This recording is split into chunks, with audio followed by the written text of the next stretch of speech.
Hey guys, CK here with Valley Boys Digimon TCG. So today I'm going to bring you a really quick deck profile. I've had a few people request the Aegisdramon deck list, so here we're going to go over some of the pieces I have in the current build.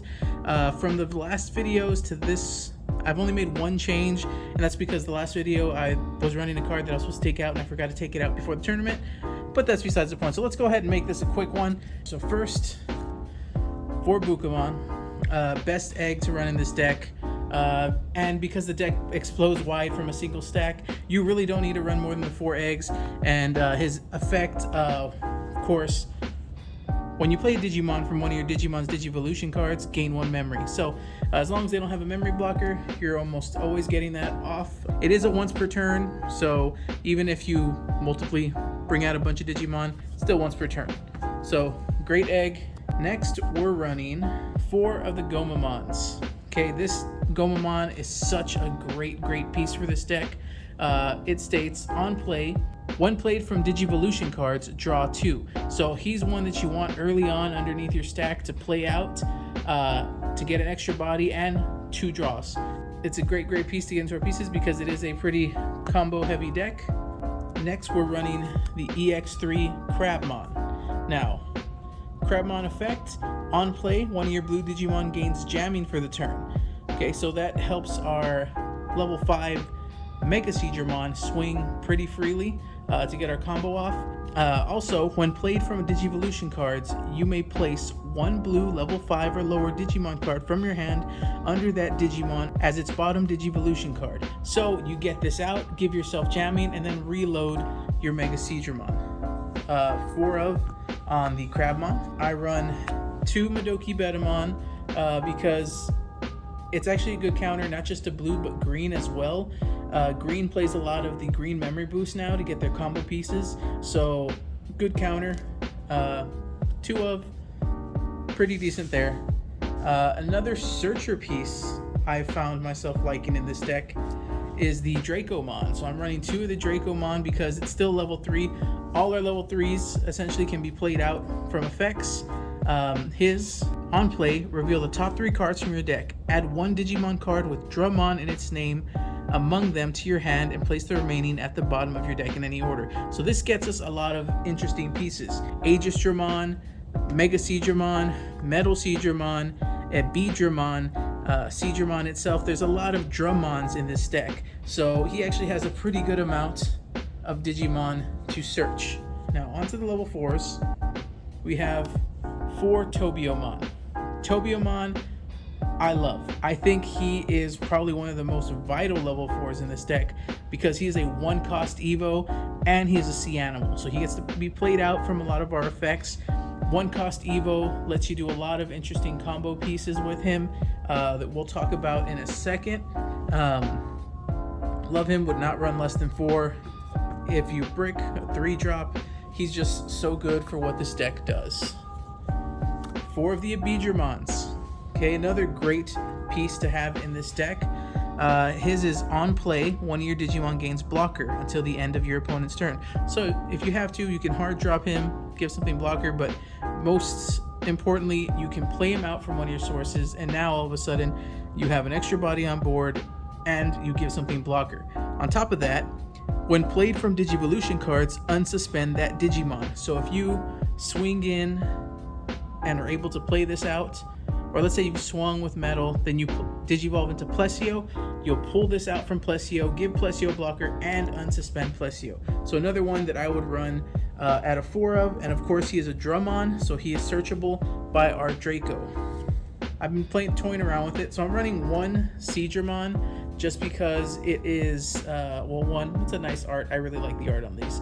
It's a 3-cost drop, and it is, of course, a sea animal and a Seedramon that you can play off of Aegisdramon's effect. So I'm keeping 1 of these. 2 Cordramon. Again, another Dramon, something you can play off Draco. Of course, it also has the on play trigger draw 2. So on play, if you have to hard drop it, you get 2 more draws. And of course, it's the security Digimon. So at the end of battle, play this card without paying its memory cost. So that's another thing. We're trying to flood the board. If they are trying to control our board and then they hit security and then all of a sudden there's an extra Digimon coming out, Boom. More board flooding with the Aegisdramon, and of course more draw. So he's kind of like a secondary Gomamon. Last, one Lobo for game. Just good to always have a hybrid in the back pocket to help close out games. The first level 5 I have here is the most important level 5 to this deck, and that is the Aegisdramon. Aegisdramon is the most important level 5 in this deck, and this facilitates a lot of the combos. You want to build to him in raising and then move out and start doing your plays. So when attacking, you may play one blue level 3 Digimon card from one of your blue Digimon's Digivolution card without paying its memory cost. So that's important. You can play a blue level 3 Digimon from any of your sources, not just his own. So always keep that in mind. He plays from one of your blue Digimon's Digivolution cards.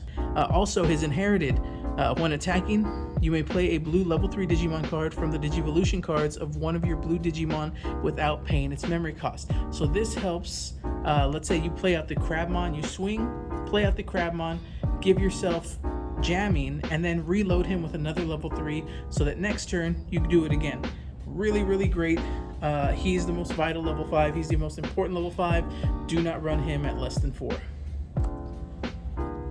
Next, now I kind of went a little different on my level 4s. Now I know the most popular is to include the Waymon package. I run one Waymon, only one. I thought I would like it more than I did. I used to run the King Waymon deck. Honestly, it's kind of meh. On play, you play one level 3 Digimon card from one of your Digimon's Digivolution cards as another Digimon without paying its memory cost. If you do, you may place one blue Digimon card from your hand at the bottom of one of your Digimon's Digivolution cards. So if you get him out with Aegisdramon's effect, he comes out, and then on play you play another level 3, and then you can tuck and reload another Digimon. It's okay. And then you can play him out with King Waymons when attacking. Again, okay, but he's not the best way to flood the board. I decided to go another route. So I left one of him in there because he's still decent, but not working for me. Instead, what I did was I have two Piranhamons. I really liked Piranhamon. He has Rush. Piranhamon with Rush. It's a very big, very sneaky way to sneak in an extra attack. Let's say you have a Plesiomon on board with a Piranhamon loaded and it's start of turn with 3 memory, and you still have your stack with Bukamon. You digivolve into Aegisdramon, play out the Piranhamon because it's an aquatic, and then gain a memory back because of the Bukamon's inherited. And now all of a sudden for 3 cost you have a level 7 and a level 5 both swinging that turn. So I really liked him to add a little level of aggression, a little extra bullet in the chamber of your big go wide combo. So my preference is honestly the Piranhamon over the Waymon. So we're running 2 of those. And then last but not least, because we go wide, Tobiomon says a cheap drop. Aegisdramon can come in for free sometimes if hit off security. I threw in one Chimeramon. I'm testing one Chimeramon. He hasn't really come up that often, but as a one of, it's not a bad option to have in this deck. Especially, let's say you have, you play out your level 3s, and then you just Evo into Tobio for 1. Piranhamon, easy pickup. Now on to the level 6s. Level 6s, we are of course playing the Plesio, right? This deck would not function as well without the Plesiomon. Plesio, 4 of course, such a key component to getting wider or getting taller in this deck. Yes, I would say the Aegisdramon does most of the work, but Plesio brings in a big amount and adds to your removal actually. So when digivolving, you may play one blue level 3 Digimon card or one level 4 or lower Digimon card with aquatic in its traits from one of your blue Digimon's Digivolution cards without paying its memory cost. Then you may place one blue Digimon card from your hand under this Digimon as its bottom Digivolution. So you can play out any of our rookies, and of our level 4s, you're looking at Aegisdramon and the Seedramon. So most of our, oh, and the Tobiomon, sorry, Tobiomon, Aegisdramon, and Aegisdramon, you have 9 level 4s to choose from, and all the rookies. Another interesting thing is his inherited. When you play a Digimon from a Digivolution card, return one of your opponent's Digimon of the same level to the bottom of the owner's deck. Now, that's the important thing, and there's a few misplays in my video where I bounced and they bounced to their hand. It was actually supposed to be bottom of the owner's deck, so that's really, really big because it's a really hard removal for most decks to get around bouncing to the bottom of the deck, and it makes Aegisdramon that much more important. So you could Digivolve into him, load up whatever level you need to load up into his sources, and then go into Aegisdramon to play it out and bounce that same thing to the bottom of the deck. So a 4 of, he's our key removal component, and he just needs to be the 4 of. He's the main. The next is the fun combo piece, the Metal Aegisdramon. Now this is an old card from BT2. On play, return up to 2 of your opponent's level 4 or lower Digimon to their hand. Trash all the Digivolution cards of those Digimon, and your turn, this Digimon can't be blocked by your opponent's Digimon with no Digivolution. Now that second one doesn't come up too often. You don't have to worry too much about a blocker.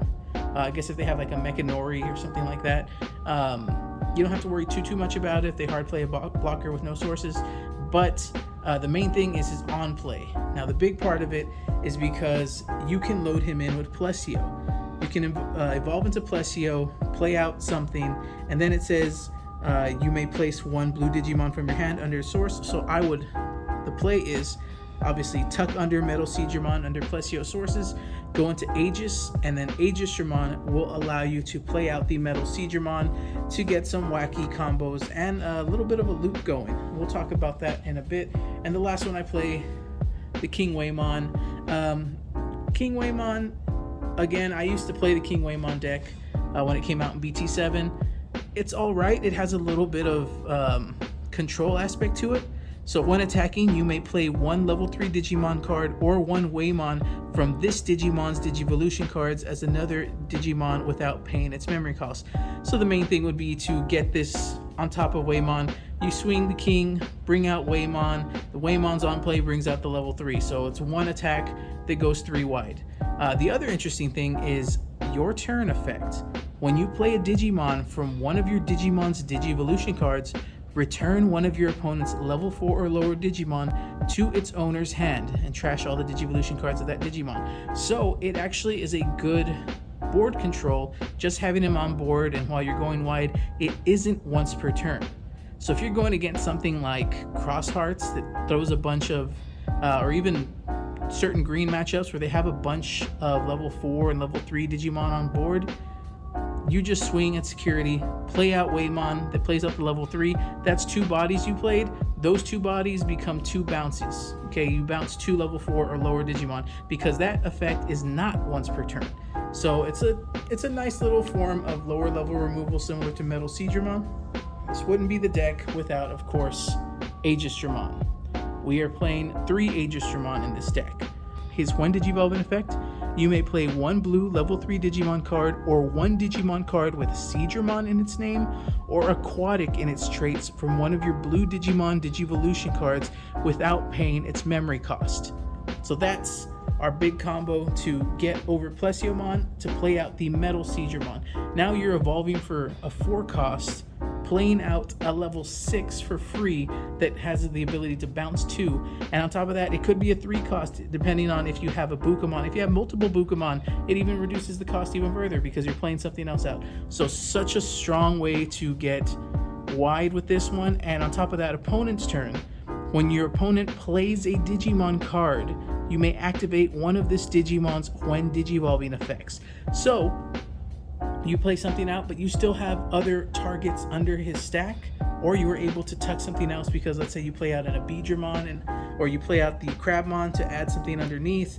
Whatever it is, whatever you still have in your stack, if your opponent plays a Digimon, hard plays or plays one by effect, they play a Digimon, you get to bring out another Digimon from your stack. On top of that, if you have him on Plesiomon, which is what you want to do, you want to evolve Aegisdramon over Plesio, you have that all turns. When you play a Digimon from your Digivolution cards, return one of your opponents of the same level to the bottom of the owner's deck.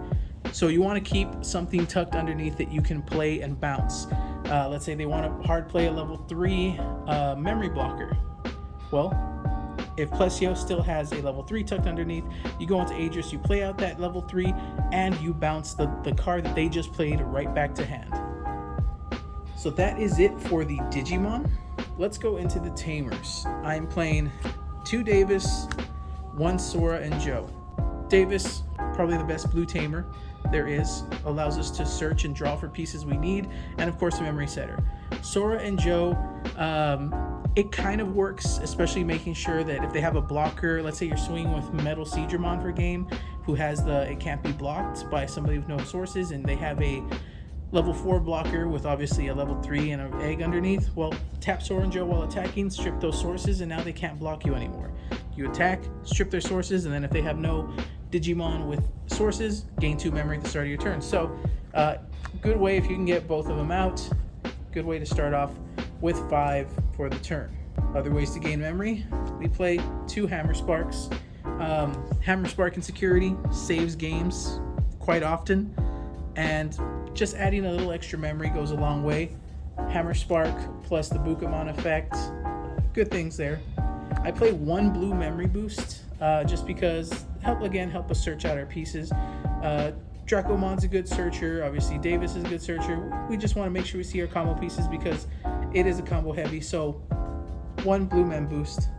I do play 1 Kaiser Nail in case I don't have the right stack that let me bring out certain Digimon. Kaiser Nail is a great way to get another one out, and if you have a Bukamon on board underneath someone, it's a 3-cost play. And then I have 1 V-Wing Blade. This can be a Kakaitis Breath. I just couldn't find my Kakaitis Breath.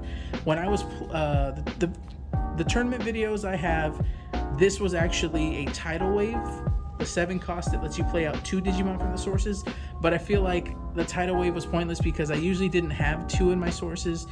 My stacks were, when they were swinging in, they were getting pretty thin with nothing underneath, so 1 Kaiser Nail felt just fine in case I needed it, and then what I really needed was a removal source. V-Wing Blade, it's just a lighter Kakaitis Breath for a 6 cost, 1 cost less. You can return an opponent's level 6 or lower. If you're afraid of level 7s, then maybe you prefer the Kakaitis Breath. I think this works fine in most cases. The main level 7 you have to worry about, of course, is Death Axe, but you don't want to bounce that back to their hand because then they're just going to play it next turn for potentially a cheaper cost and then just wipe you again. So V-Wing Blade felt fine, but if you prefer the Kakaitis, you can run the Kakaitis. This is my little flex spot. I just felt like I needed an extra piece of removal. But again, it could be another blue mem boost, it can be another source, whatever you feel works better for your play style. But anyway, guys, that is the deck profile for Aegisdramon. Let's just talk about some quick combos.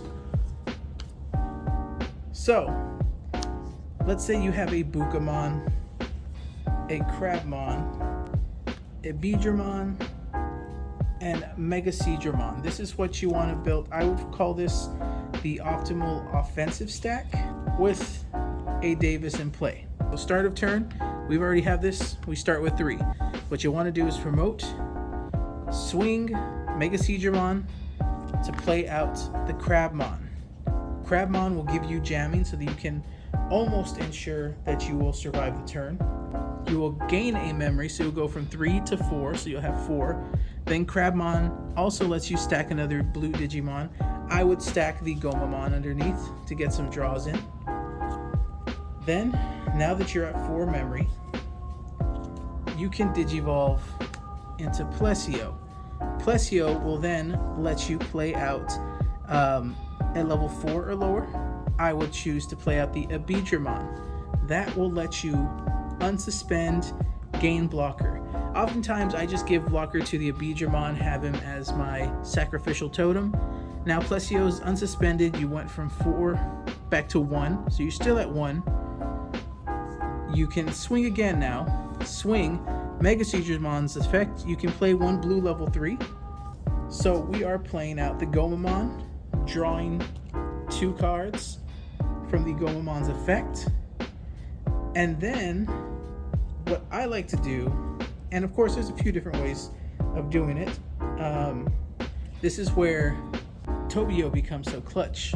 Because we gained a memory and we're still at 1, we can digivolve here to Gomamon again for 1, putting us at 0 memory, and then digivolving into Aegisdramon to use his effect to play out Gomamon again, drawing us another 2 draws. So from 1 level 5 and a memory tamer, now we are 5 wide. We've checked for 2 checks with jamming, because again, that second attack with Plesio had jamming because we got jamming from the Crabmon. That 1 stack, you've checked 2 security, and now you're threatening lethal the next turn. What you could also have done, if in case you didn't want to do the Aegisdramon play yet, is why we have the Chimeramon. Let's say you wanted to wait. If we're still here, we can Chimeramon. We're still at 1 memory. Swing again. Hope it survives. I'm sorry, we're at 0 memory. Swing an extra swing. Hope it survives. And then Aegisdramon to play out the Aegisdramon and unsuspend. Sorry, wrong one. Play out the Aegisdramon to unsuspend Chimeramon. And now Chimeramon's a second blocker. We can do something like that as well. Now we're 4 wide, still threatening lethal the next turn because we've attacked for 3 checks already. 3 checks with 4 coming back the next turn. Or again, in case you don't want to do the Chimeramon play or you don't have the Chimeramon ready, you go into play the Gomamon. You've checked twice and you're 5 wide, still threatening lethal. Now of course that begs them to Death X you, but if they Death X you, you'll still have a Plesio. One more thing I will say, I'm considering taking out King Waymon completely and trying out Regular Qsmon. Regular Qsmon lets you attack and play out a level 3 and a level 4 from his own stack. So another interesting option, I may take out King Waymon completely and try and 1 Regular Qsmon because it is still a sea animal or sea beast or something like that. Should still be a valid target for Aegisdramon if I need to. But anyway, that's the only other tech I can think of that I would change. I might completely remove the King Waymon little loop there, but still thinking about it. The other cool loop combo you can do is, let's say we've done the effect to play out the Metal to tuck a Metal Seadramon. You go to Aegis, you play out that Metal Seadramon to bounce 2, and then if you have another one in hand, you can do it again the next turn, playing out Metal Seadramon and loop for a cost of 3, because if you still have a Bukamon on board, that next one will be a 3 cost because you're playing from one of your sources. So another fun loop to play, another little combo piece if you have Metal Seadramon tucked under and more than 1 Aegisdramon in hand. Something to consider, the Metal Seadramon loop. So hope you guys enjoyed the profile, hope you guys enjoyed the gameplay thus far. Looking for my next jank deck for the next videos. So stay tuned, see what we run next time. Thank you guys for watching, hope to see you on the next one.